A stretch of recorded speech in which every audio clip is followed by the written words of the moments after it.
So something happened on X, and I want to address it carefully and really precisely because there are several things happening simultaneously, and I feel they need to be separated.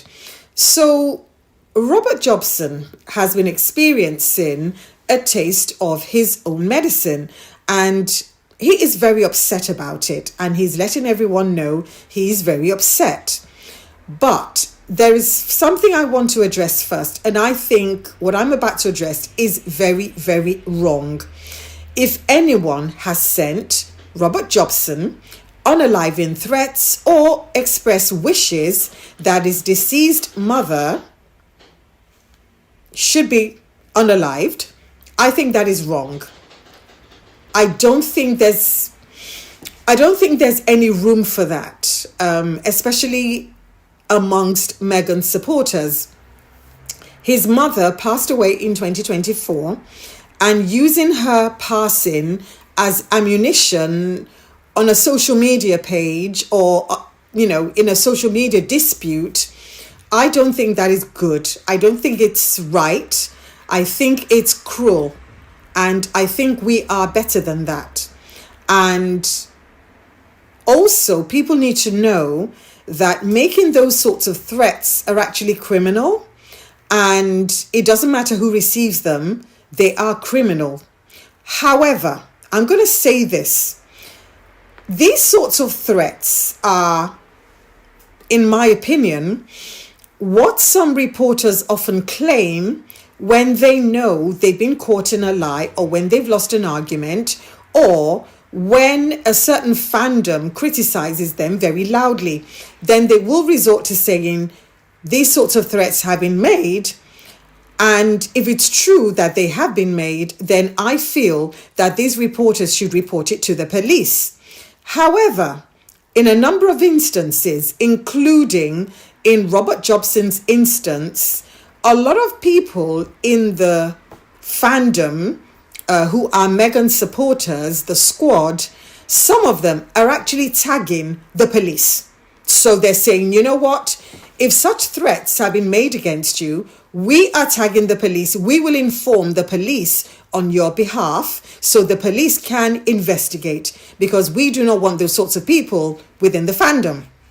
So we shall see whether what he is claiming is true or not. But I have my thoughts.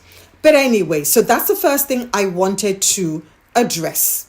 Now let's talk about everything else. Now, he went on TV and he said that Australians will turn up for the opening of an envelope. He also made unverified claims about tax funding for Harry and Meghan's security. And as usual, he didn't produce any evidence whatsoever. He also went on TV again and compared Harry to Edward VIII.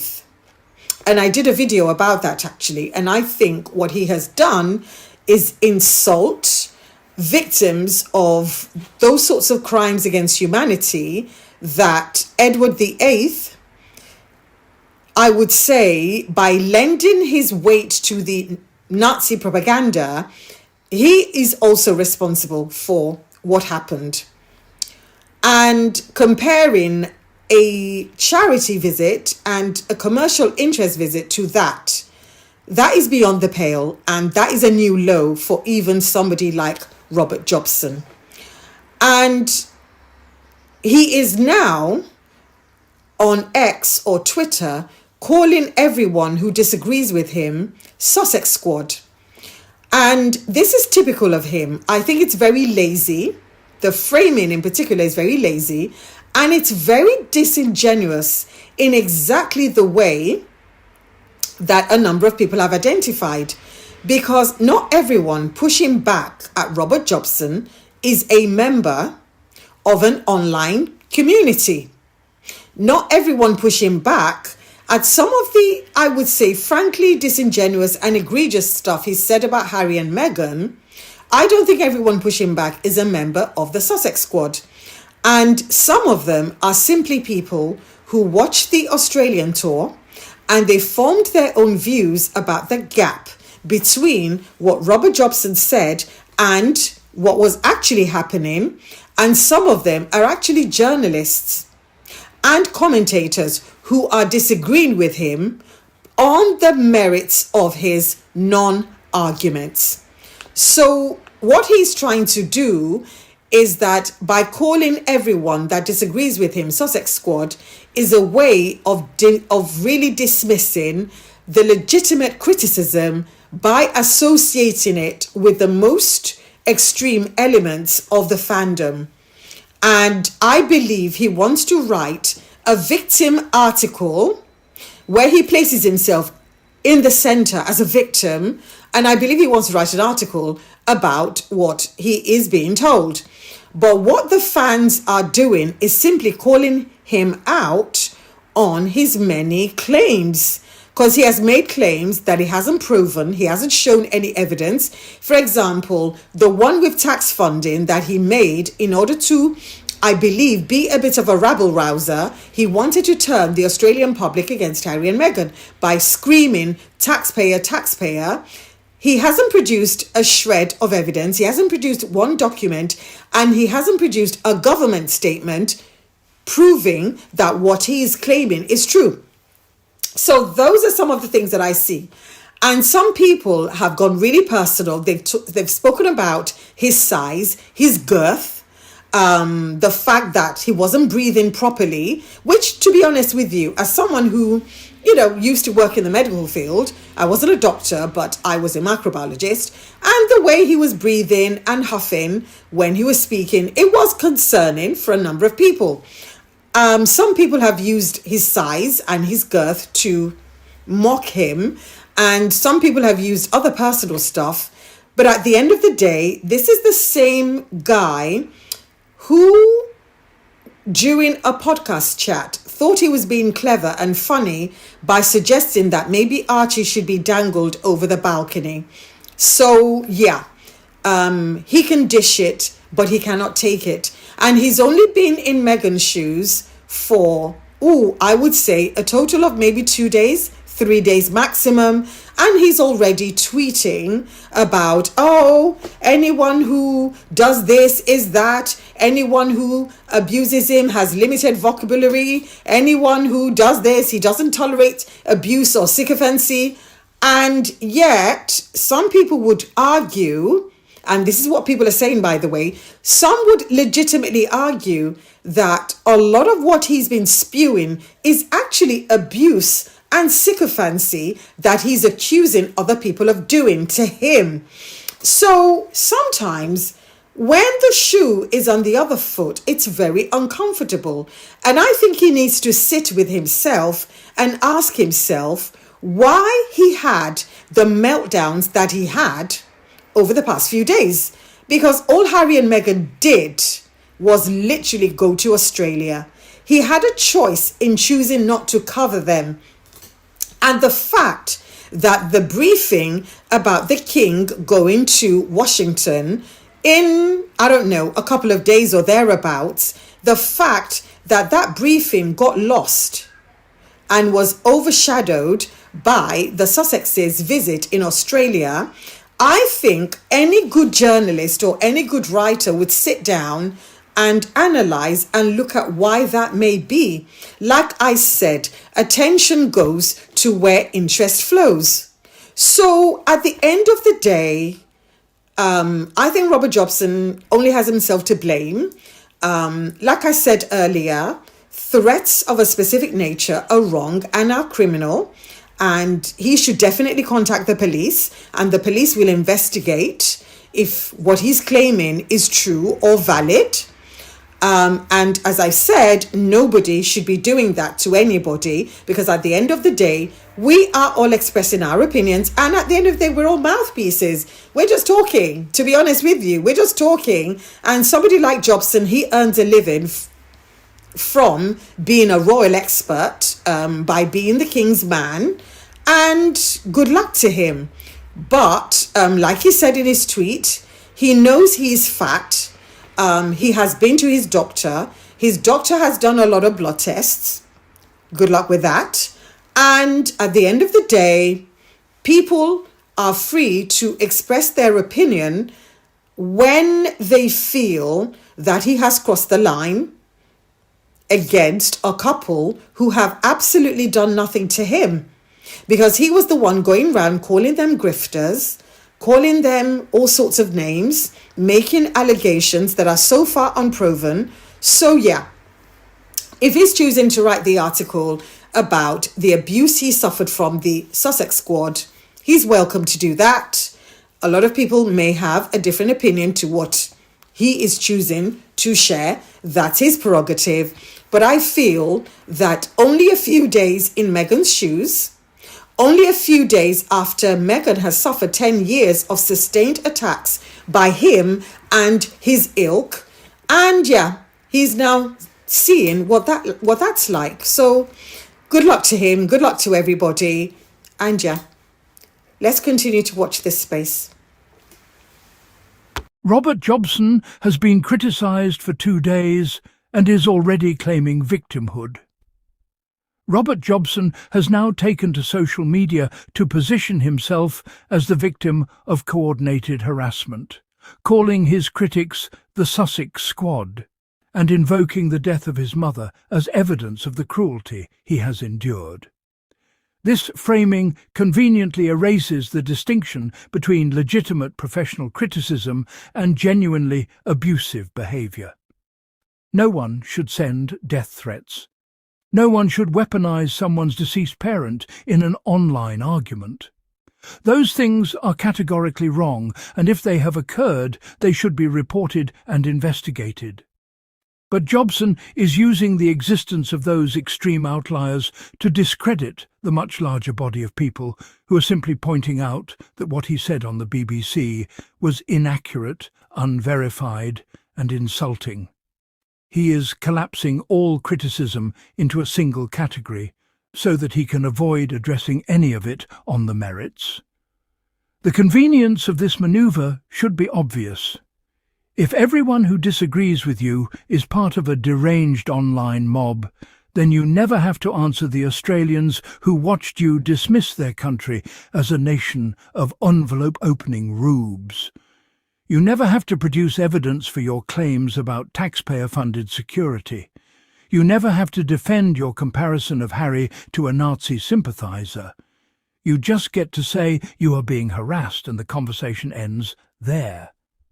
Condemnation of death threats and harassment. If anyone has sent Robert Jobson death threats or expressed wishes that his deceased mother had died, that is wrong. Full stop. His mother passed away in 2024.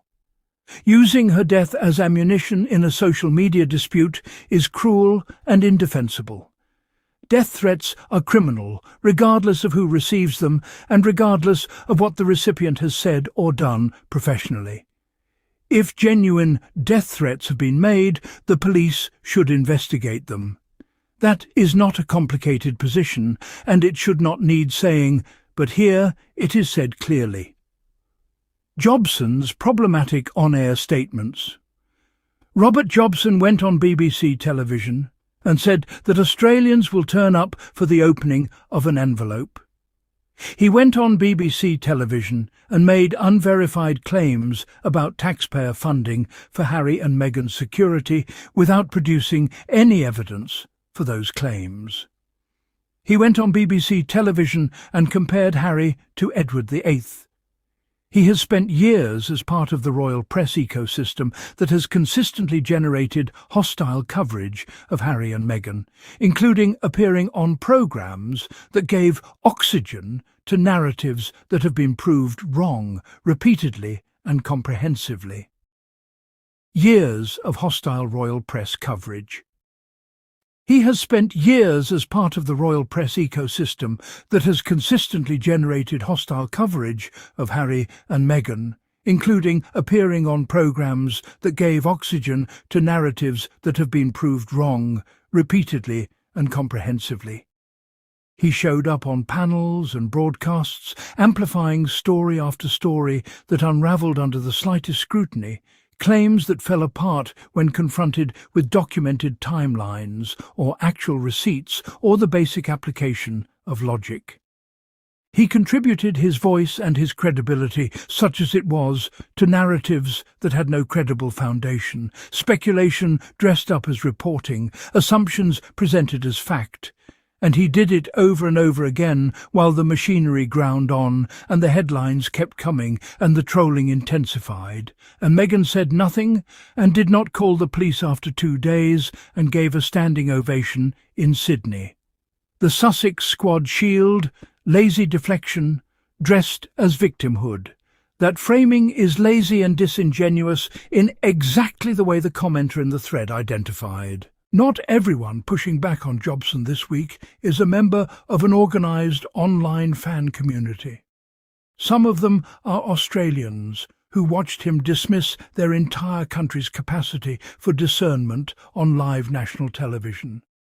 Some of them are people who simply watch the Australian tour and form their own views about the gap between what Jobson said would happen and what actually happened.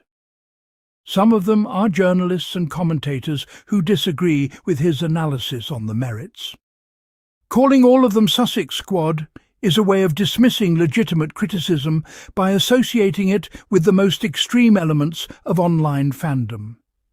It is the same mechanism the British press uses when it dismisses any positive coverage of Harry and Meghan as the work of deluded fans, rather than the considered assessment of reasonable observers.